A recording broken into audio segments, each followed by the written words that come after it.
बिस्मिल्लाहिर्रहमानिर्रहीम। अस्सलाम वालेकुम। आप देख रहे हैं स्मॉल एचटी न्यूज और मैं हूं ईशा रानी। आपको एक अहम खबर से आगाह करते चले।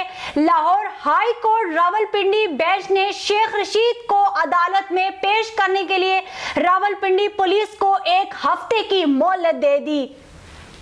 अगर 1 हफ्ते में पेश ना किया गया तो आरपीओ के खिलाफ एफआईआर होगी। जस्टिस सदाकत अली ने दरियाफ्त किया कि शेख रशीद और उनके साथ मजीद 2 अफराद कहां पर हैं। अदालत ने आरपीओ को कहा कि अगर आप लिख कर दें कि शेख रशीद आपके पास नहीं है या उनको पेश करें।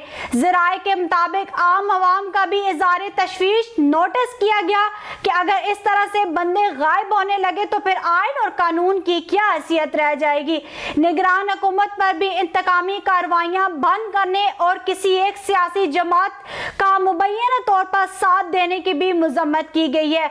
आपको एक बार फिर बताते चले, Lahore high court Rawalpindi bench ने शेख रशीद को अदालत में पेश करने के लिए रावलपिंडी पुलिस को 1 हफ्ते की मोहलत दे दी। अगर 1 हफ्ते में पेश ना किया गया तो आरपीओ के खिलाफ एफआईआर होगी। जस्टिस सदाकत अली ने दरियाफ्त किया कि शेख रशीद और उनके साथ मजीद 2 अफराद कहां पर हैं। अदालत ने आरपीओ को कहा कि आप लिख कर दें कि शेख रशीद आपके पास नहीं है या उनको पेश करें। जराए के मुताबिक आम आवाम का भी इज़हार तशवीश नोट किया गया कि अगर इस तरह से बंदे गायब होने लगे तो फिर आइन और कानून की क्या हैसियत रह जाएगी। निगरान हुकूमत पर भी इंतकामी कार्रवाइयां बंद करने और किसी एक सियासी जमात का मुबैना तौर पर साथ देने की भी मजम्मत की गई है।